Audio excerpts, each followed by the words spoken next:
اب احساس ہوا تھا کہ گھر میں بننے والی ایک وقت کی روٹی کتنی بڑی نعمت تھی۔ لوگ اپنے اپنے کاموں میں مگن تھے، وہ سب مجھے اس وقت بہت خوش نصیب لگ رہے تھے۔ ان سب کے پاس گھر تھے، اپنے کام ختم کرنے کے بعد وہ لوگ اپنے گھر لوٹ جائیں گے، اور میں آج احساس ہوا سر پر چھت ہونا کیا معنی رکھتا ہے۔ السلام علیکم۔ کہانی سننے سے پہلے آپ میرے اردو قصہ کہانی چینل کو سبسکرائب کر کے بیل نوٹیفیکیشن کو آن کر دیں تاکہ آپ کو میری ہر آنے والی ویڈیو کا نوٹیفیکیشن مل سکے۔ یاد ہے مجھے وہ رات آج بھی، جب اللہ نے مجھے ایک بیٹا عطا کیا تھا۔ رات کافی گہری ہو چکی تھی، سڑکیں ویران ہو گئی تھیں، میں تکلیف سے تڑپ رہی تھی، مگر میری مدد کرنے والا کوئی نہ تھا۔ طوفانی بارش ہونے والی تھی، تیز ہوا چل رہی تھی، یوں لگتا تھا جیسے پوری دنیا خالی ہو چکی ہو۔ آخرکار اللہ نے مجھے ایک بیٹے سے نواز دیا۔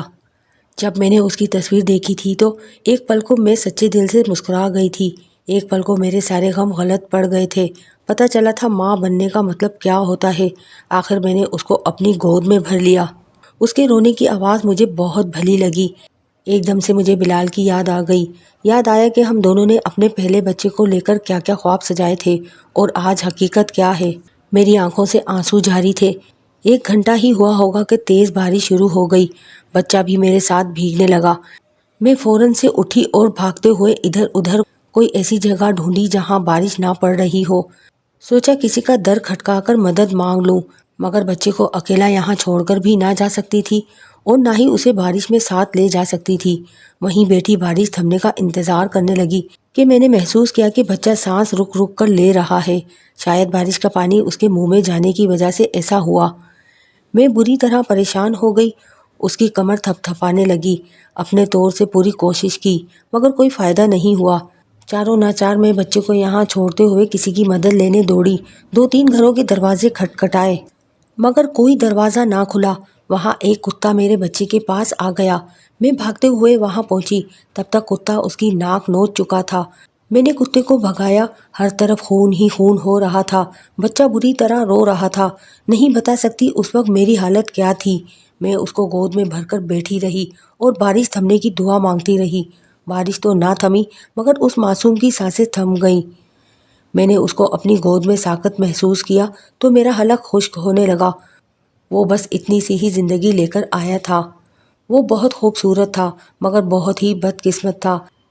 کمزوری اور نقاہت سے یوں لگتا جیسے ابھی بے ہوش ہو جاؤں گی۔ میری ہمت ختم ہو چکی تھی، آنکھوں کے آگے اندھیرا آ رہا تھا۔ نہیں چاہتی تھی میرے بچے کی لاش کوئی کتے نوچ کھائیں، اس سے بہتر مجھے یہی لگا، اور میں نے وہیں ہاتھوں سے ایک چھوٹا کھڈا کھود ڈالا اور اس ننھے وجود کو جس کو 9 ماہ اپنے پیٹ میں سنبھال کر رکھا تھا، جس نے مجھے ماں بنایا تھا، کو کھڈے میں ڈال کر دبا دیا۔ اب سمجھ آیا میں نے اولاد ہو کر اپنے ماں باپ کو تکلیف دی، اس لیے مجھے اولاد کی شکل میں اس قدر تکلیف ملی۔ مجھے اتنا تو پتا تھا اس بچے کو میں عمر بھر نہیں بھول سکوں گی۔ جب میں اٹھی تو سڑک کنارے بھکاریوں کی طرح پڑی تھی، آنے جانے والوں کو میری کوئی پرواہ نہ تھی۔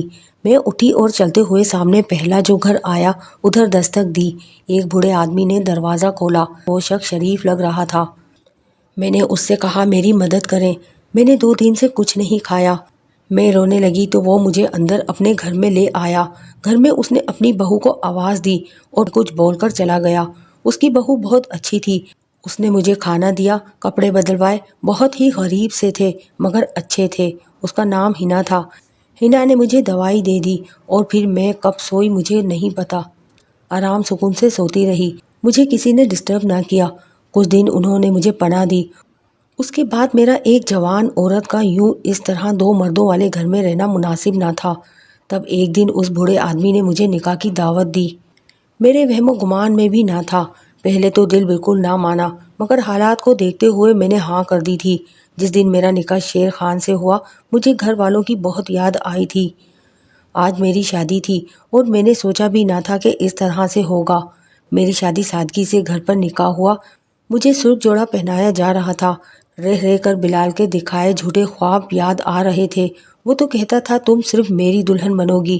میری آنکھوں سے آنسو بھی نہ نکلے تھے، اب میں پتھر کی صورت بنی بیٹھی تھی۔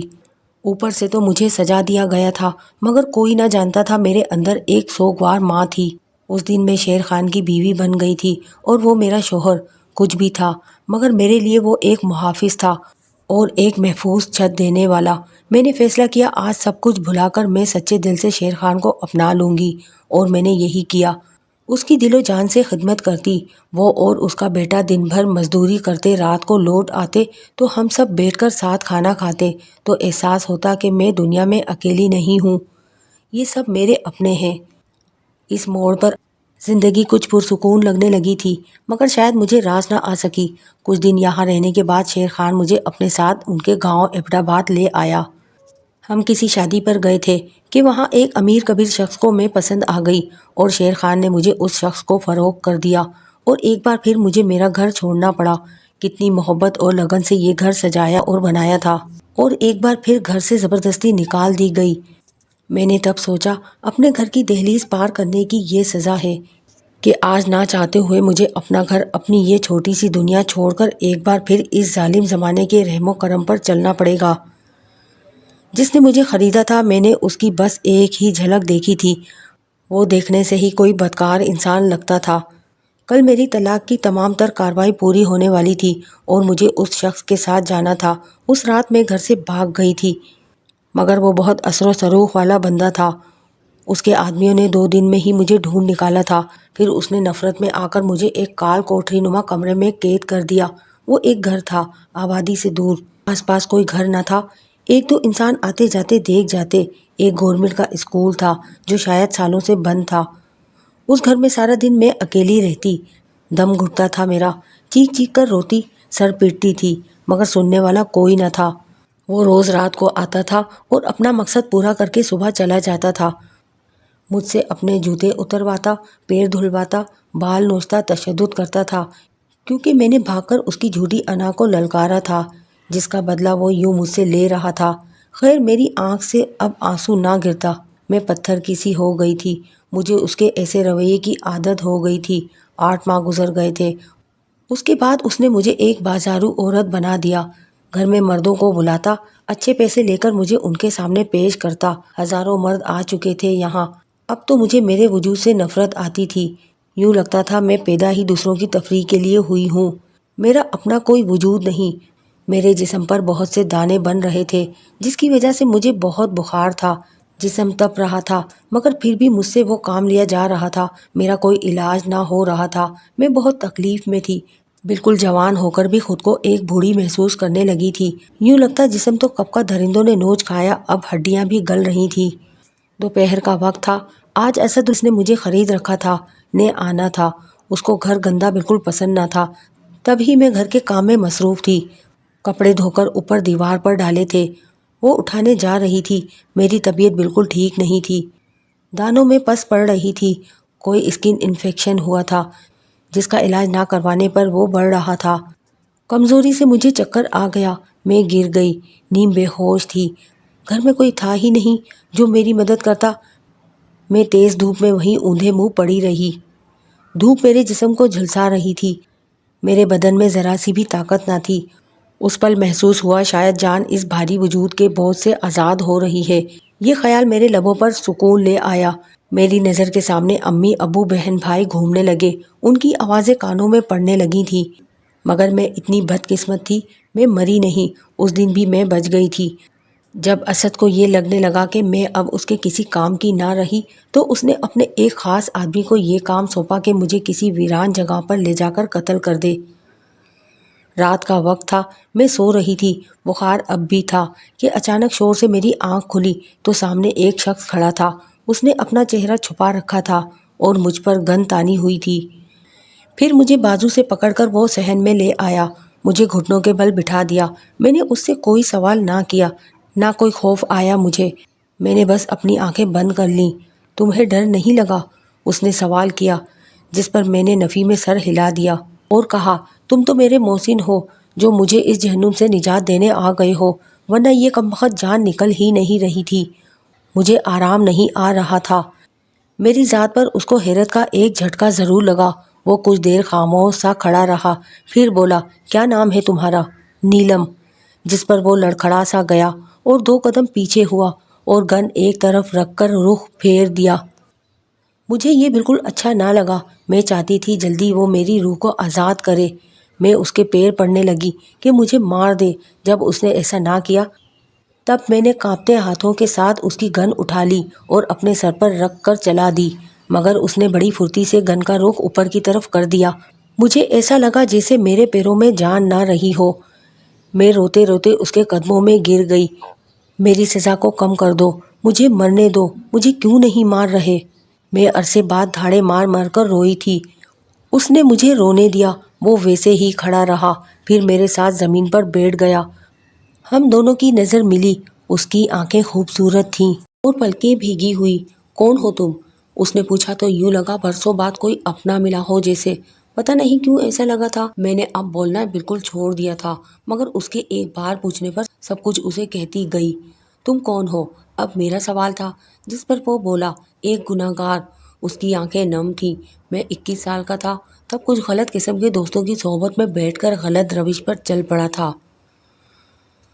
رات کو دوستوں کے ساتھ مل کر ہم لوگوں کو لوٹتے تھے، مگر کسی کی جان لینے کا کبھی سوچا تک نہ تھا۔ ہم 3 بھائی تھے، میں منجلا تھا۔ دونوں بھائی قابل اور اچھی نوکری کر رہے تھے۔ میں ہر وقت والد کے کوسنے سنتا، مگر کرتا وہی تھا جو میرا دل کرتا۔ والد صاحب کو جس دن پتہ چلا کہ میں چھنتائی کرتا ہوں تو مجھے گھر سے نکال دیا تھا۔ ہماری گاؤں میں زمینیں تھیں، لیکن تایا میرا ہمارے حق کی بھی قبضہ کرنا چاہتا تھا۔ مجھے اس کی بیٹی سے محبت تھی۔ کچھ عرصہ بعد میرے والد نے مجھے لالچ دیا کہ اس سے میری شادی کروا دیں گے اگر میں یہ کام چھوڑ دوں۔ میں نے حامی بھر لی، پھر میری شادی ہو گئی۔ تب میں 23 سال کا تھا۔ دن ہنسی خوشی گزر رہے تھے۔ میں نے ہر برا فعل ترک کر دیا تھا اور ایک نوکری کرنے لگا تھا۔ میری دنیا بس نیلم ہی تھی۔ ہاں، اس کا نام نیلم تھا۔ جب تک اس کا چہرہ نہ دیکھ لیتا میرا دن نہ گزرتا تھا۔ جان بستی تھی اس میں میری۔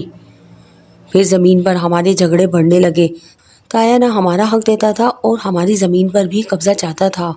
بات عدالت تک پہنچ گئی۔ ایک دن تایا ہمارے گھر آ کر زبردستی نیلم کو لے گئے۔ میں تب گھر پر نہ تھا، ورنہ ہمارے رہتے یہ ممکن نہ تھا۔ عدالت کا فیصلہ تایا کو یقین تھا کہ ہمارے حق میں ہوگا۔ تب تایا نے بڑی چالاکی سے نیلم کو لے جانے کے اگلے ہی دن فون کر کے کہا کہ میرے والد آ کر نیلم کو لے جائیں۔ وہ گاؤں گئے تھے تو تایا نے والد صاحب پر گولیاں چلوا کر ان کو جان سے مار ڈالا۔ ساتھ ہی ان کے کھیت میں کام کرنے والے ایک کسان کی بیٹی جو ان کی حویلی کی ملازمہ تھی، اس کو بھی مار ڈالا اور اس قتل کو غیرت کے نام پر قتل قرار دے دیا۔ ابو کی میت جب گھر آئی ماتم مچ گیا، سب رونے پیٹنے لگے، پر میں نے اس دن ایک بھی آنسو نہ بہایا۔ والد کی تدفین کے بعد تایا نے امی کو فون کر کے دھمکی دی کہ ساری زمین میرے نام کر دو ورنہ اپنے بیٹوں سے بھی ہاتھ دھو بیٹھو گی۔ ماں یہ سن کر پیچھے ہٹ گئی، تمام زمین جائیداد اس کے نام کر دی اور ہم سے کہا ہم یہ شہر چھوڑ کر چلتے ہیں۔ میرے بھائیوں نے ماں کی بات پر اتفاق کیا، مگر میں اپنے باپ کی ذلت بھری موت نہیں بھول سکتا تھا۔ پولیس کی مدد لی، مگر کسی نے کوئی مدد نہ کی۔ ہر طرح کی کوشش کے بعد جب مجھے کوئی رستہ نہ دکھا تو میں نے سر پر کفن باندھ کر ایک بار پھر گن اٹھا لی اور ٹھان لیا دشمن کو مار کر مروں گا۔ والد اور تایا 2 ہی بھائی تھے۔ تایا کے 2 بیٹے اور تھے۔ میں نے ان سب کو جان سے مار دینے کا فیصلہ کیا اور رات کے وقت تایا کے گھر میں گھس کر تایا کے بیٹوں کو کلہاڑی کی مدد سے موت کے گھاٹ اتارا۔ پھر تایا میرا نشانہ تھا۔ میں نے گولی چلائی۔ وہ لمحہ میری زندگی کا سب سے اذیت بھرا تھا۔ بیچ میں نیلم آ گئی اور میں نے اپنے ہی ہاتھوں سے اپنی جان کو مار ڈالا۔ وہ اکیلی نہ تھی، بلکہ اس کے وجود میں ایک ننھی جان اور بھی تھی، میرا بچہ۔ میں نے اپنا بچہ اپنے ہاتھوں سے کھو دیا۔ یہ درد وہی جانتا ہے جس نے اپنی اولاد کھوئی ہو۔ نیلم گری۔ میں نے تایا پر گولیوں کی برسات کر دی اور بھاگتے ہوئے نیلم کے پاس گیا، اس کو اپنی باہوں میں آخری بار بھرا۔ میں بن جل مچھلی کی طرح تڑپنے لگا۔ اس کو اٹھا کر ہسپتال لے جانے لگا۔ میں جانتا تھا اب وہ مجھ سے نفرت ہی کرے گی، مگر میں اس کی زندگی بچانے کے لیے ہر حد سے گزر سکتا تھا۔ 2 قدم چلتے ہی وہ مجھے ہمیشہ کے لیے چھوڑ کر چلی گئی۔ آج ٹوٹا تھا وہ آنسو کا سیلاب، یہ غم میرے اعصاب پر بھاری پڑ رہا تھا۔ اس دن میری دنیا بے رنگ ہو گئی تھی، جس میں اب مرتے دم تک رنگ نہیں بھریں گے۔ تایا اور اس کے بیٹوں کی موت کے بعد ساری زمین جائیداد میرے بھائیوں کو مل چکی تھی۔ پولیس مجھے پکڑ کر لے گئی۔ مجھے سزائے موت دی جانے والی تھی کہ اسد صاحب نے مجھے آزاد کروا دیا۔ یہ ایک بڑے پیمانے پر جرائم پیشہ انسان ہے۔